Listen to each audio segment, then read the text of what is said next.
There's There's your my thumbnail. thumbnail right there. Whoa! I thought I've Definitely. noticed a Okay, more so intense we're moment. I want gonna a close up. give me the Yeah. camera. I don't know. I've been around weird cats. Make sure the actors don't think you look insane. No, no, it's like literally, like that's you just explain to them like this is what I do. They won't know because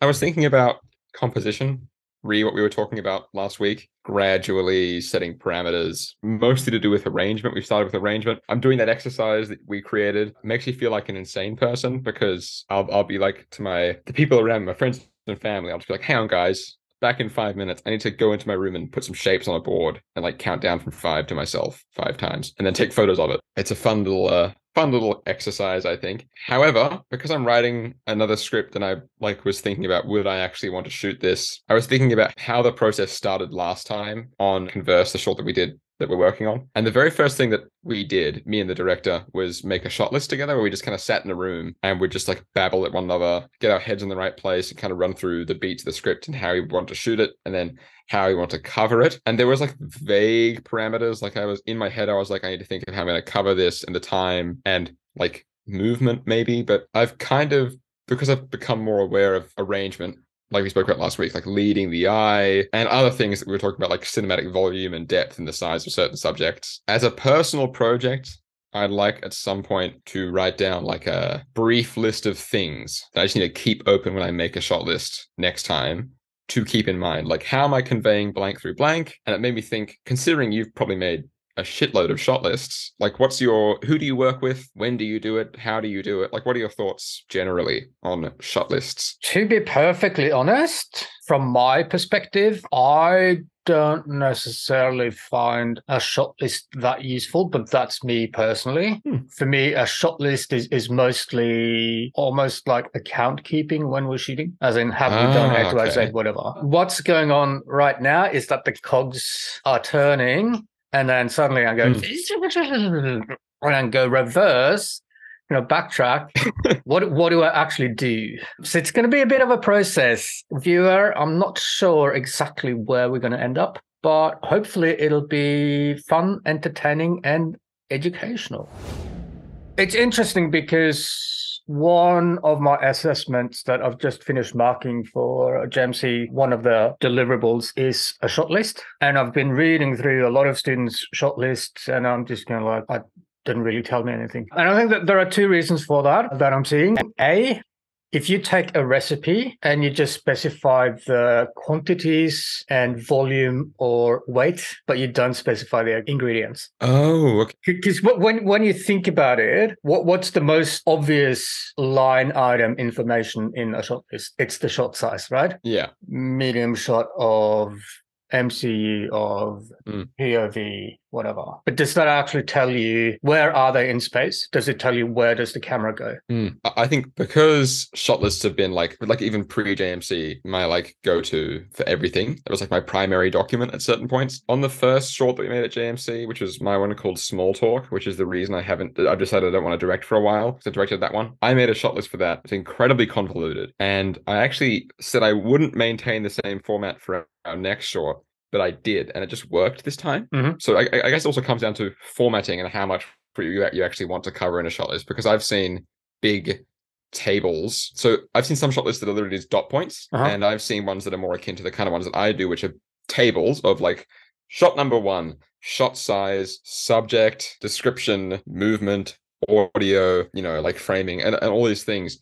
That's what I do, and it comes out a lot more detailed, but also a lot more convoluted. I think part of the reason why a lot of these shot lists I've been given by students kind of just wash over me and don't really give me any sense of what is going to happen is that very often the shot lists tend to get written from a editing perspective. And so there's a lot of backtracking back and forth to piece together. For example, you get a scene of like maybe, I don't know, 3 minutes, 2.5 pages, 3 pages, whatever. And there's like 30 lines in the shot list. The big turning point for me was becoming more aware of coverage, which is it happens to everyone at a different point, because I know I know exactly what you're talking about. The shot list is written from an editing standpoint, where this is the shot I want for this particular beat, and then you repeat it a bunch of times because you instead of keeping in mind just coverage.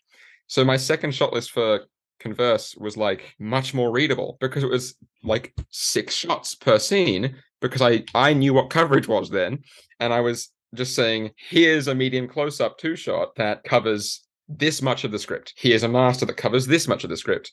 Here's a close-up that we'll only use for this part, but we'll cover the whole dialogue with this.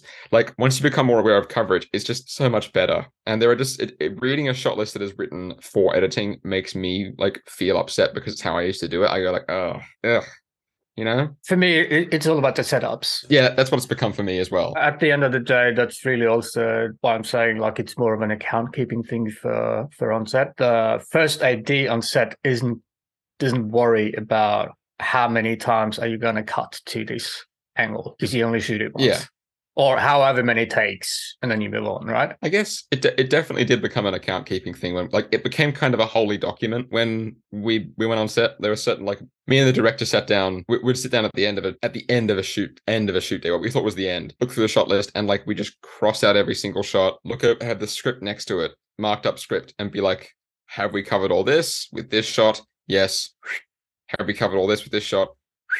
That, and we'd only wait to do the whole like that's a wrap blah blah when that was done. And it was just this moment where everyone was kind of sitting around, and yeah, it felt like an account keeping document, but it also, plus all the information that I'd included in it because of the kind of the table format that I'd used, it was also something that I could look at to remind myself of what I wanted from this shot, because sometimes I would go into too much detail when describing it. So I guess there are two concepts that we are talking about. Are you talking about when and how do you make a shot list for you, the cinematographer, or are you talking about when do you make a shot list for the rest of the production? Mostly just for me. Like, when is it? Because I've found personally it's the document that I rely the most on. Kind of the shot list for the rest of the crew becomes the one-line schedule that the AD writes down most of the time from experience. They're very similar, mostly just for me and the director. In some ways, for me, that depends on the director. But if it was for me, just for me, I'm not sure how useful this is going to be, but I'm quite good at keeping the whole scene in my head. Yeah. So when I say that the shot list, it's what I think of as the cinematographer's chess. You know, in chess, you're supposed to be able to think multiple moves ahead. Yeah, I've got quite a good ability to keep the camera position, the setups, and the scene space, the space I want to convey to the viewer in my head, and be able to jump back and forth visually inside my head. Right, because the shot list for me, my shot list is so detailed because that's my tool for keeping all those things in my head. That's my fallback. Now that I'm trying to take it apart, I believe it has come from the way I taught myself coverage. And the way I taught myself coverage was, I think of it as SMR. What does that stand for? For any given action line in the scene, I always look for and find like that the master shot, which is somewhere perpendicular to the action line, then a shot angle, I remember this, and a reverse angle. Where are we? Where's my finger? I've discovered through editing these episodes, I do a lot of fingering of things. Yeah. No, I had a look at I had a look at, as I was scrolling through past episodes, I've noticed that the general trend for the thumbnails, I have to like find a pausable moment of like both of us doing like a funny face or something. And I've noticed that the trend is that I'm normally just like sitting here like this the whole time. And then like just going like this. So you have like more pausable moments like per capita than I do. Why do you think the archetypal on-set photo of a director or a DP is the that finger?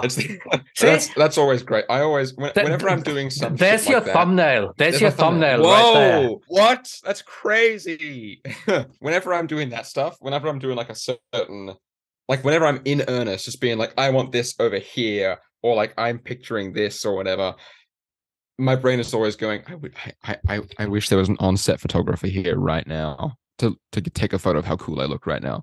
Like, it's very vain.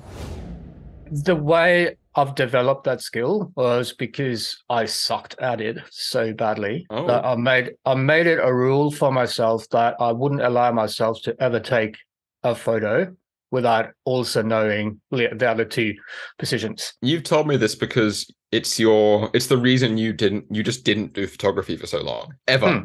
Like if a family was like, come on, Kim, take a photo of the whole all right. family. So, like, no. okay. Well, so this is going to then, if it's a group photo, that's going to be the master then. Okay. So if I cut there and go, but if I look over there, don't like the back. And no, definitely. Okay. So we're going to give me the camera.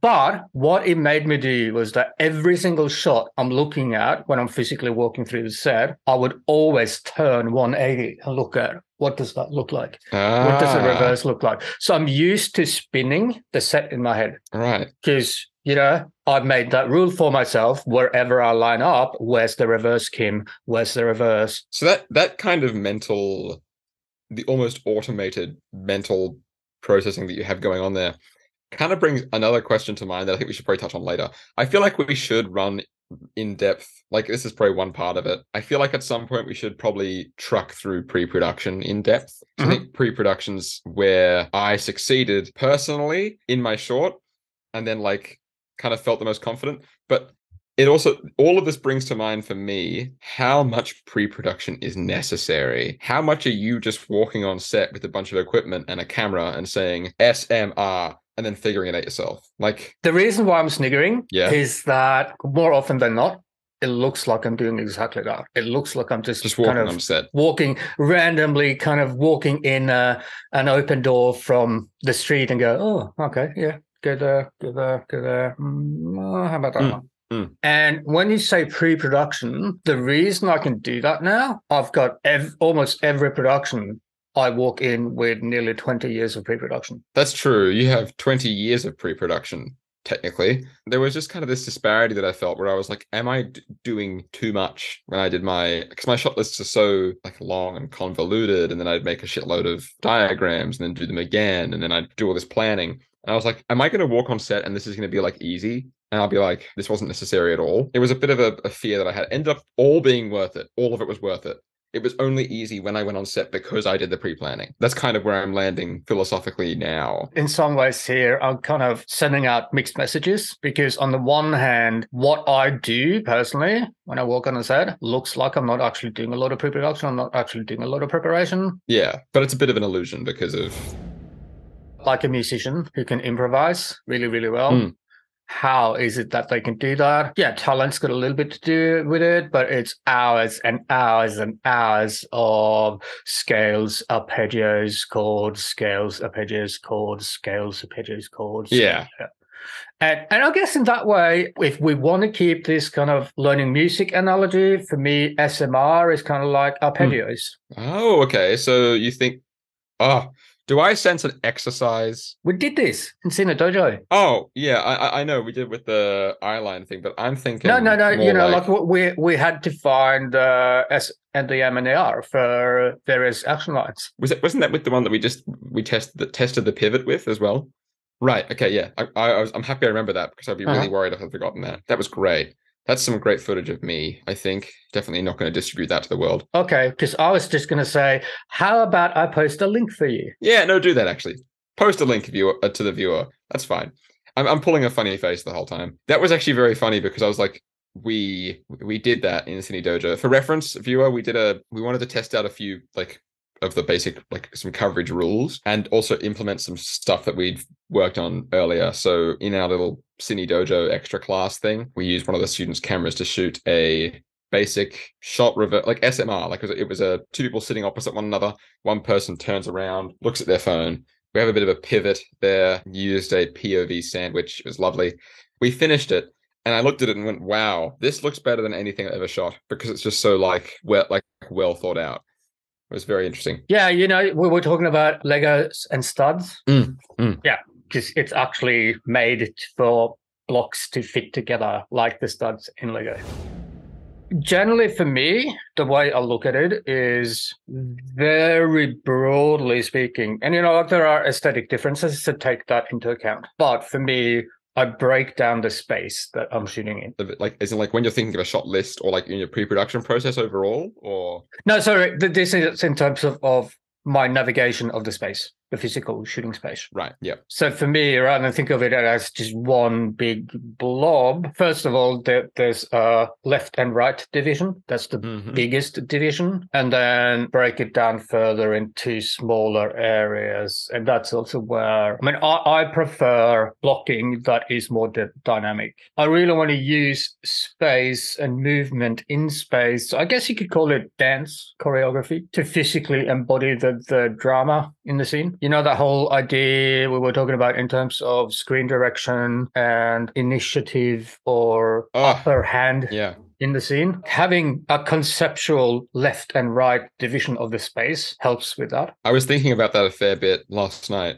because I was finishing off the first draft of a script, and then I went to bed thinking about one scene at a dinner table and how a certain character who was in opposition with another character at the other end of the table would probably be looking, I don't know, if I had a dirty over with them, they'd be blocking off the right side of the screen, obstructing it. I'm thinking about all this arrangement stuff and it's lovely.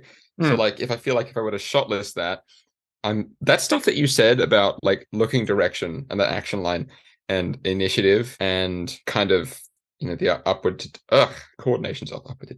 Yeah, those curves from different directions of the screen, absolutely mind-blowing. I love it.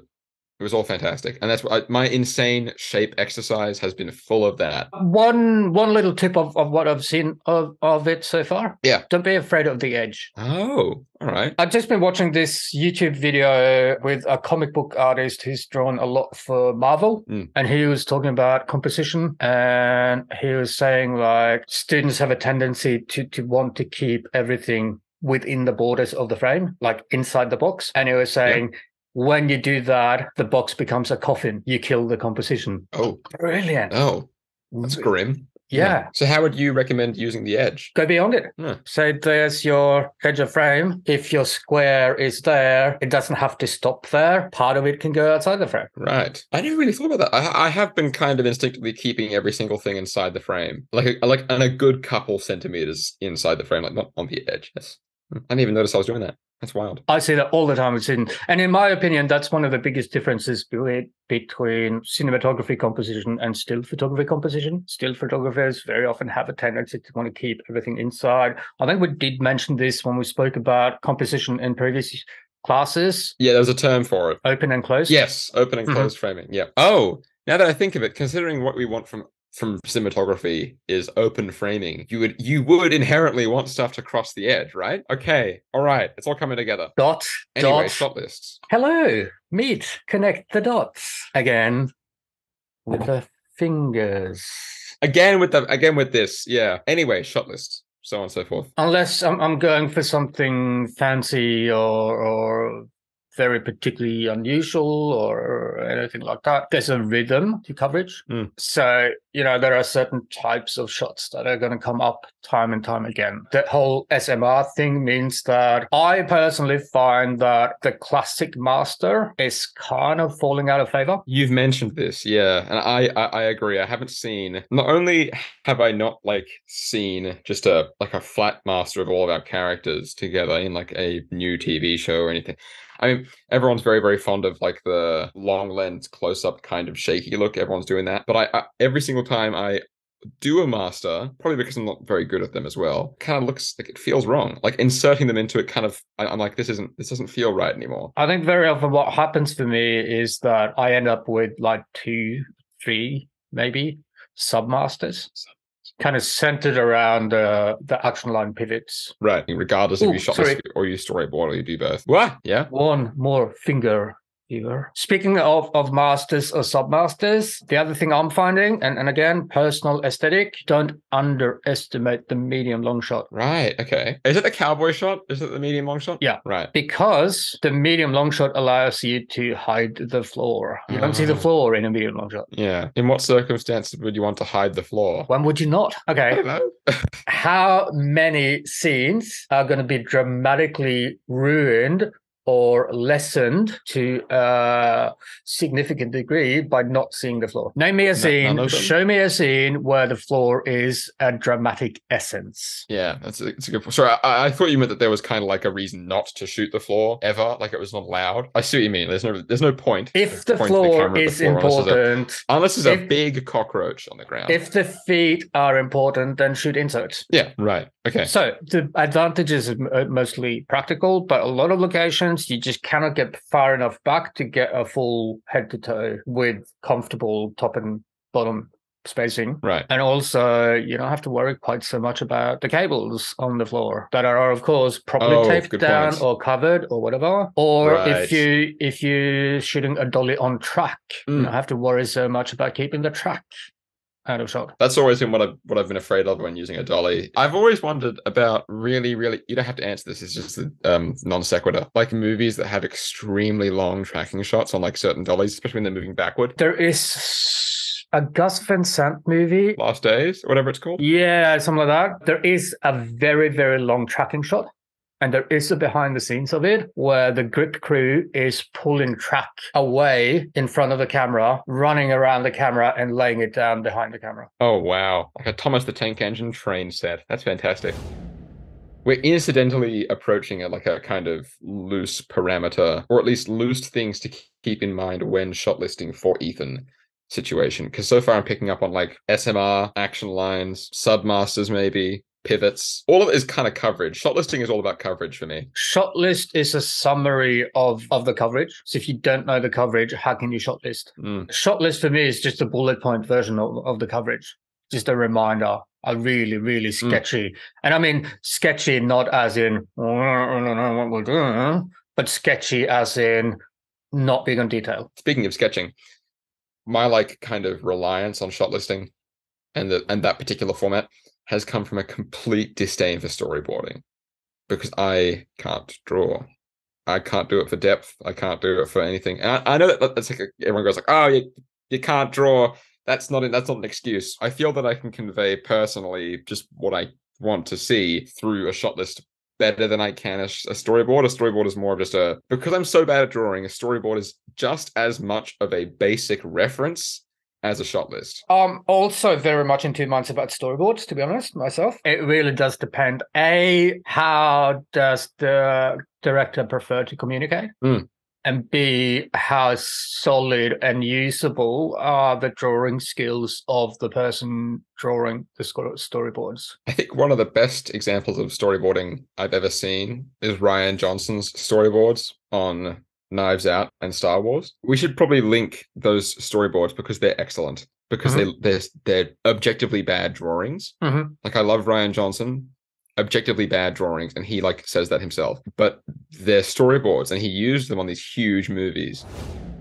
There is a temptation to mistake the map for the terrain with storyboards. I've been given storyboards that have been beautiful renders, beautiful shading, beautiful coloring, but I'll kind of look at it and go, director, which of these 3 camera positions do you want? Because there's 3 perspectives in here. Can't shoot all of them. You need to pick one. Oh, shit. And the director has been completely wedded. This is exactly how the frame needs to look. Storyboards work if they're used as kind of a reminder, a guideline, an intention. Some people get a bit too attached to the way they look. Yes. Personally, I find that a badly drawn storyboard can be worse than none. Than not having it in the first place. Wow. And I think the biggest thing with storyboards, there's one skill that you might want to look at to try and improve on it, is linear perspective. Yes, you mentioned this before. It was a lot of... If you can start infusing that into your drawing, it doesn't matter if it's rectangles and circles. If you can do it in linear perspective, then it is shootable. I think it also it probably enhances, because depth is so important to like a nice, well-constructed looking shot. Because I remember a while back in Camera Lighting 2 or Camera Lighting 1, you mentioned that it's generally not the right idea to shoot the subject against a flat plane that is, they are directly parallel to that flat plane, so is the camera. Yep.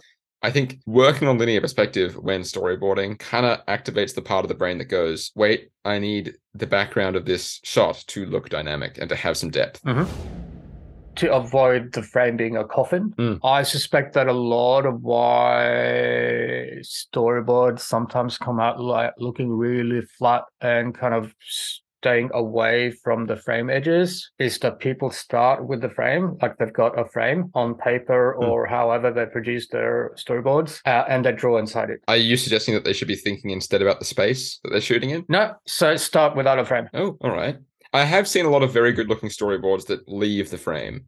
Like it continues past the frame. The frame is only a reference point for where is the camera in this space. Yes. It's very nice. Yes. One way of doing it could be, if you prefer drawing on physical paper, make yourself a cutout frame like you are doing with your composition exercises. I got to show our viewers the frame. It looks terrible. Hang on. So I made this while watching Mimic, and you can tell that I was pretty interested in a Mimic because this looks like shit.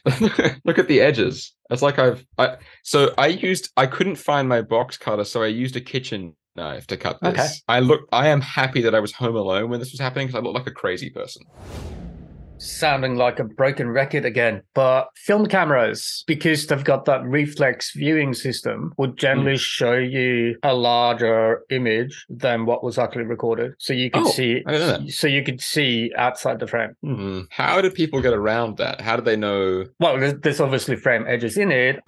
But you can still see outside what is actually recorded. Okay, that's wild. I think the other part to this as well is kind of like if you draw a bigger space, then subconsciously you keep that space in mind rather than just to draw what's inside that coffin. I think generally what we're coming to is that it sounds to me like as an overall blanket rule, regardless if you're storyboarding or if you're shot listing, it's like an awareness of the space is number one priority by the sounds of it. I mean, it could be different for different people, but that's how it works for me. I think another way of going about it could be still photo storyboarders. Photo storyboarders. Just keep in mind that the map isn't the terrain. So like your Ken and Barbie style storyboards. Oh, right. Yeah, no, of course. I never considered doing that. I mean, if you have the tools to make a smaller version of the space that you're working in, I suppose that makes a lot of sense. As long as it's to scale, right? Yeah. Hopefully should give you an awareness of where does the camera and where do you as the camera operator move around in the physical space. Right. I feel like I need to get better at writing scripts that are only set in one space. That'd be better for every single person involved, I think. What's his name again? Alex Proyas, who directed iRobot and The Crow. Dark City. Don't forget Dark City. Dark City, yeah. His first mini feature was 3 actors in shed or hut or whatever you want to call it out in the middle of nowhere. And there was the one that you mentioned a while back that was like that sci-fi Jawn that was in a garage. It was shot in a garage, but it was just the interior of a spaceship. It sounds like generally it would make the pre-production process just a lot more.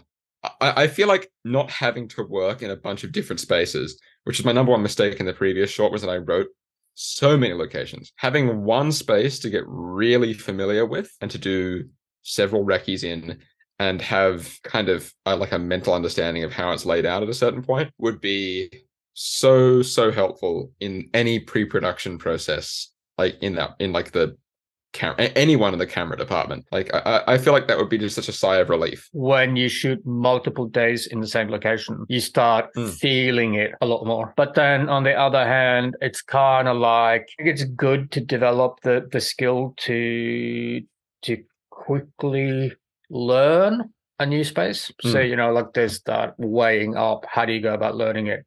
Do you kind of stick mostly with one location and try and become really, really familiar with that? Or do you constantly expose yourself to different spaces in order to pick up the feel of that space quicker? And just go SRM based on like whatever blocking is happening in there. Yeah, I mean, I really like being the first person back from lunch on set. I like just being able to sit down with the whole circus removed and just take in and feel the space. Right. You can't do that when everything is happening at once.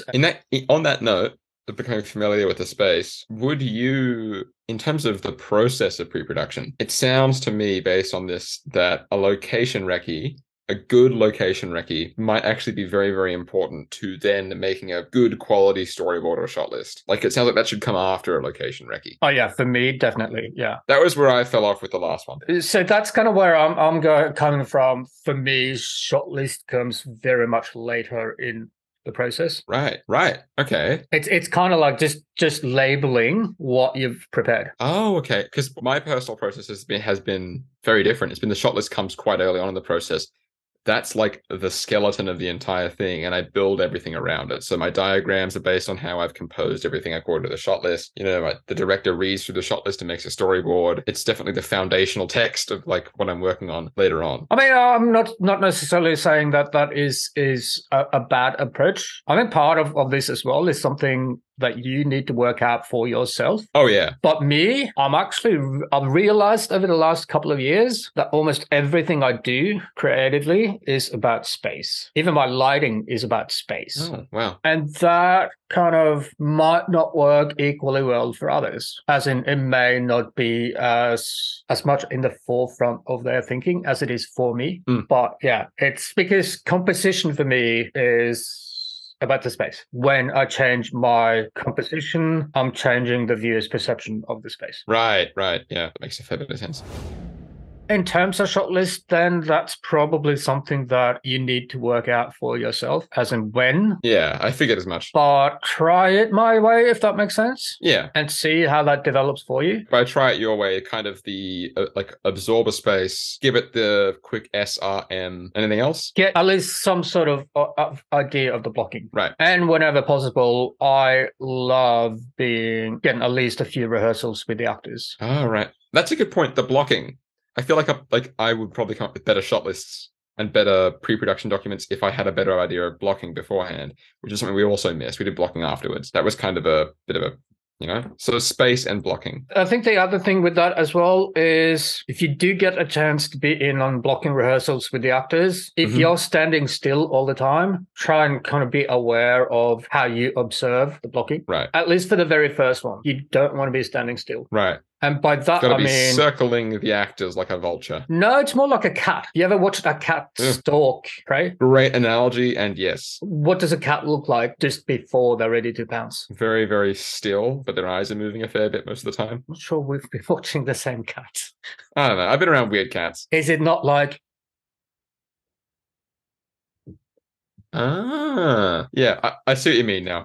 I'm not a biologist, but I would assume it's to give them more parallax. Yeah, understanding of like a bit of depth perception. Yeah, but for a cinematographer, it's about not locking yourself into your physical position right now. Yep. And also, really important, I think, auditioning height angles. Like duck down, like stand up. So here's the guide, right? You figure out your location, you get a blocking in the location with the actors, and then while the director's working with the actors, you move to different points of the room silently and go, yep.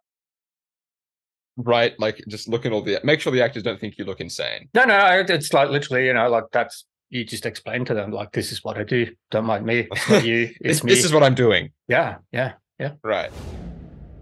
That's something I forgot to ask about, was just kind of like laying the foundations for good pre-production stuff, like storyboards and shot lists. So that's very helpful. Thank you. Like just having the idea of what I should have in my head before I do that. Even if you can't get the actors, get stand-ins. Yeah. So, I mean, with that, if you don't get the actual actors, if you are working with stand-ins for the blocking, that's more of a guideline to give you ideas of types of angles and staging that might work. Just be mindful that is probably going to change when the actual actors come into it, but at least you've got a bank of ideas then to work from, rather than having to pull it completely out of the bag from scratch when you see the actual performers. Right, that makes sense. I mean, they'll be behaving differently. They'll be different sizes and shapes. But also, timing, motivations, they might give you different ideas. But what I find through that process is that there are certain angles that I return to, certain positions relative to the blocking that I'll return to. So I know those then are definite positions where I want to be for setups. And then that constant kind of awareness of,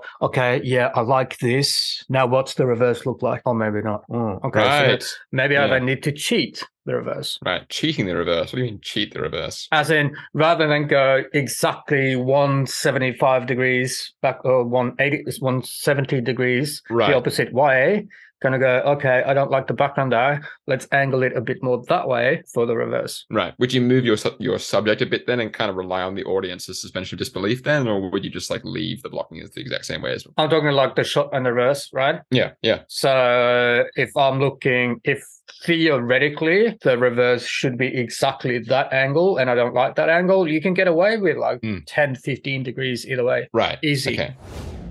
So it sounds to me we've collated a good collection of things, at least kind of just a general like list of things to think about. So far, what's happening in my brain right now is that I have a bit more clarity as to what I should be thinking about, which is what I was after. So I'm pretty happy about that. It sounds to me preferably, it sounds personally to me that I'd like to have an understanding of the space and blocking. I need to think about that before I go about my processes of like shot listing or storyboarding. And then while I'm doing that, I'm thinking about composition. I'm thinking about the space. I have the space in my head. I have the blocking in my head. I have a basic SRM going on, like that kind of thing. I feel like I'll be able to articulate this better if I just write it down. But I hope I'm making sense. I have a lot of clarity has been achieved in this conversation, which is nice. I don't know if there was a you didn't know moment here. This was a pretty... I guess you didn't know that you didn't know about the last day's tracking shot. I guess I didn't. Haha! We did it. We had one moment. That's good. Are you noticing a trend in a lot of the takeaways? I think a lot of the takeaways are... I didn't know that. I didn't know. Of like... Yeah. Other than I didn't know. A lot of the takeaways are that, obviously. A lot of my takeaways generally from this so far, there haven't been many hard and fast rules. It's mostly just been, here's something you should think about. And that does often manifest as like I didn't know I was supposed to think about that. Have you noticed how often we end up doing things in the opposite order? Ah, right. As in like, I suggest some kind of a process that I was doing, and then you'll be like, nope.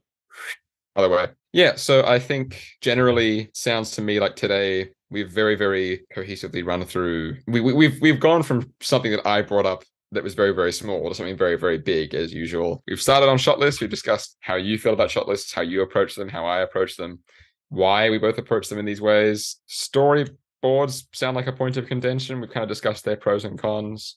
Sounds to me like, to you at least, more cons than pros. I think same for me. I on account of not being able to draw. Remember the photo boards though. Except for the photo ones. It's very handy.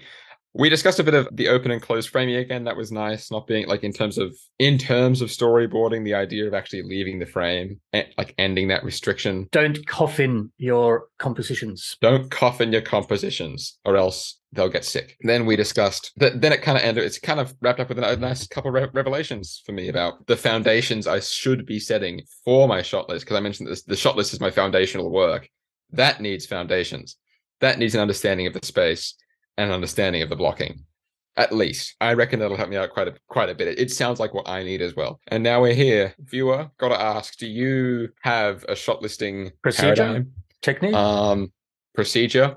When does it arrive in your process? How high priority is it? How detailed are your shot lists? Has your approach to shot listing changed? Do you do it differently now than when you first started out? Do you do it at a different time in the filmmaking process? Do you storyboard? How do you storyboard? Who do you storyboard with? How do you use storyboards? How do both of those things play into production? I think we are getting closer to an actual proper conclusion outro. Yeah. I don't know what to do with myself without the abrupt ending anymore. What do you think? Are we getting better at actually concluding our episodes? Help. Yeah, we definitely need help. Help. I think probably on that note. That's that. See you later.